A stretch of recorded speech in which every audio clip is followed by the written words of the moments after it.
என்ன இருந்தாலும் திட்டம் போட்டு செயல்படுத்தப்படுகிற ஒரு சூழலை உருவாக்குவதற்காக முடிவெடுப்பது என்று வரும்போது ஆட்சி பல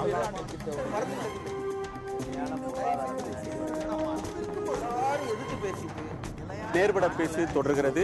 தொழில் வளர்ச்சிக்கு தொண்டு நிறுவனங்கள் முட்டுக்கட்டையாக இருக்கின்றனவா என்கிற கேள்வியை எழுப்பியிருந்தோம். ஆம் என்று 62% நேயர்களும், இல்லை என்று 38% பேரும் கருத்து தெரிவித்திருக்கிறார்கள். அந்த நேயர்களுக்கு நன்றி. பார்வையாளருடைய கேள்வி. சுந்தரராஜன் சார் கிட்ட ஒரு கேள்வி. தொண்டு நிறுவனங்கள் சிங்கூரில் நடந்த அந்த டாடா தொழிற்சாலை அமைப்பதற்கு எதிராக போராட்டம் பண்ணது என்ஜிஓக்களுடைய பங்கு இருக்குன்னு சொன்னீங்க.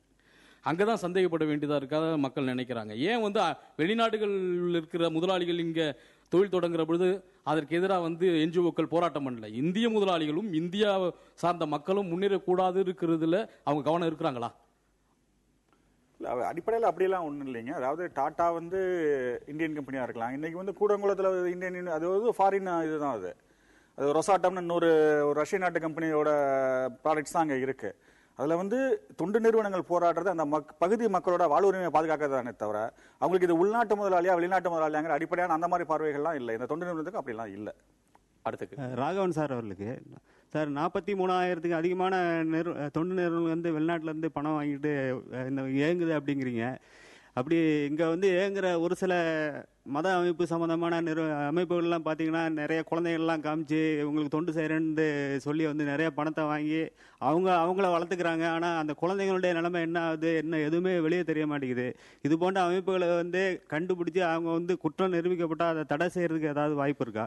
அதாவது சட்டத்திலேயே இடம் இருக்கு. ஃபாரின் கான்ட்ரிபியூஷன் ரெகுலேஷன் ஆக்ட் இருக்கு. அதில் பார்த்தீங்கன்னு சொன்னால் இப்போ என்ன ஒரு சிக்கல்னா, தொண்டு நிறுவனங்கள் society registration act, trust act இதில் தான் அது பண்ணுறாங்க. இதை அவங்களுக்கு இன்டர்னல் ஆடிட் இருக்கு, ஆடிட்லாம் பண்ணுறாங்க. ஆனால் அரசாங்கம் அவங்களுடைய இந்த நான் சொன்ன 11,500 கோடி ரூபாய் ஆண்டுக்கு வருது உள்ள. இவங்க எதை காட்டி கொண்டு வராங்களோ அதெல்லாம் நடக்குதான்னு தெரியாது. 10 குழந்தைய காமிச்சிட்டு 10 பேர்கிட்ட பணம் வாங்குறாங்க. ஒரு 10 குழந்தைய வச்சுட்டு 10 நிறுவனங்கள் வெளியிருந்து வாங்குறாங்க. அந்த 10 குழந்தையாவது நல்லா கொண்டு வந்தாங்களான்னு தெரியல. இது எல்லாத்தையும் சொல்லல, சில பேர் சில நிறுவனங்கள் அப்படி இருக்கிறது. அது மாத்திரம் இல்ல, அரசாங்கம் இந்த விஷயத்துல ஸ்ட்ரிக்டா ஃபாலோ பண்ணணுங்கிற கம்பெனிஸ் ஆக்ட் இருக்கு. ஒரு நிறுவனம் ரிப்போர்ட்டை கொடுக்கணும், இத்தனை காலங்களுக்குள்ள ரிப்போர்ட் கொடுக்கணும் இருக்கு. அந்த கம்பெனி அப்படியே நேரடியா ரெஜிஸ்டர் ஆஃப் கம்பெனிஸ் பார்த்துட்டு இருக்கிறாங்க. இந்த மாதிரி அரசாங்கத்தினுடைய பார்வை அந்த கம்பெனி மேல இருந்துட்டே இருக்கும். அதே போல ஆனா இந்த தொண்டு நிறுவனம் பேர்ல இல்ல, இப்போதைக்கு சட்டங்கள் இருக்கிறது, ஆனா அது ஒண்ணுமே பயன்பாட்டுக்கு வராம தான் இருந்து கொண்டிருக்கிறது. அரசாங்கம் இதை பார்க்கும் என்று சொன்னால் நீங்க சொன்னது போல மத மாற்றங்கள் மாத்திரமல்ல, அத்தனையும் மிஸ்யூஸ் தடுக்க முடியும். ராகவன் சார் கிட்ட தவறு செய்யும் தொண்டு நிறுவனத்தை நம்ம கேள்வி கேட்கல, எந்த தப்பும் இல்லை. ஆனால் சேவை செய்யணும் எத்தனையோ தொண்டு நிறுவனம் இருக்கு. இப்படி அனைத்து மேலே அவன் சந்தேக கண்ணோட பார்த்தா அவங்களுக்கு ஒரு சுதந்திரம் பாதிக்கப்படாதான்? இப்போ எக்ஸாம்பிள் பார்த்தா இளைஞர்கள் எத்தனையோ பேர் தொண்டு நிறுவனம் ஆரம்பிக்குன்னு நினைக்கிறாங்க.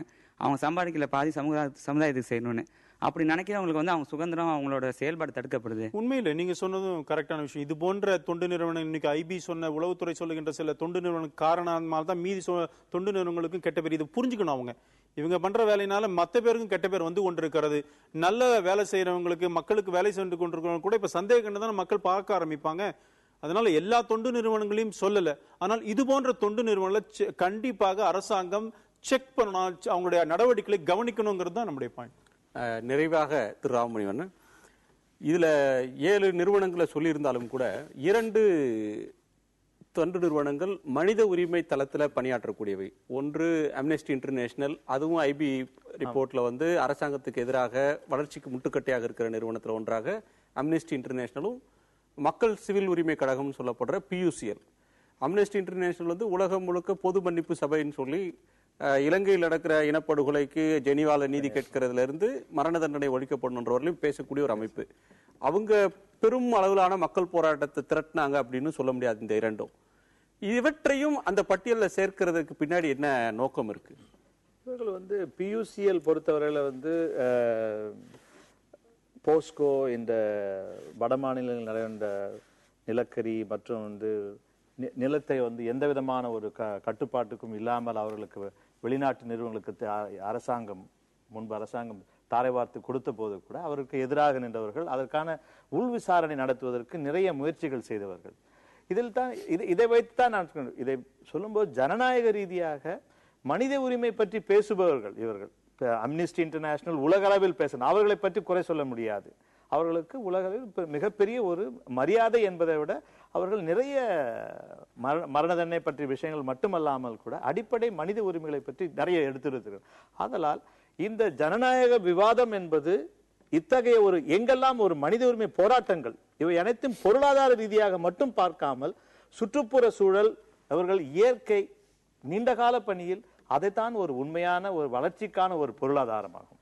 நன்றி. உங்கள் நால்வருடைய வருகைக்கும் கருத்து பகிர்வுக்கும் கேள்விகளை எழுப்பிய பார்வையாளர்களுக்கும் நன்றி. நேயர்களே, மற்றொரு நேர்பட பேசு நிகழ்ச்சியில் சந்திக்கலாம். வணக்கம்.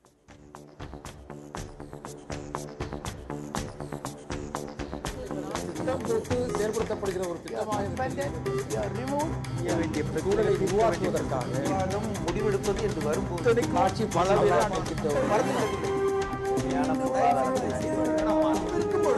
எதிர்த்து பேசிட்டு மக்கள் தங்களுடைய பங்களிப்பை அளிக்க வேண்டும்.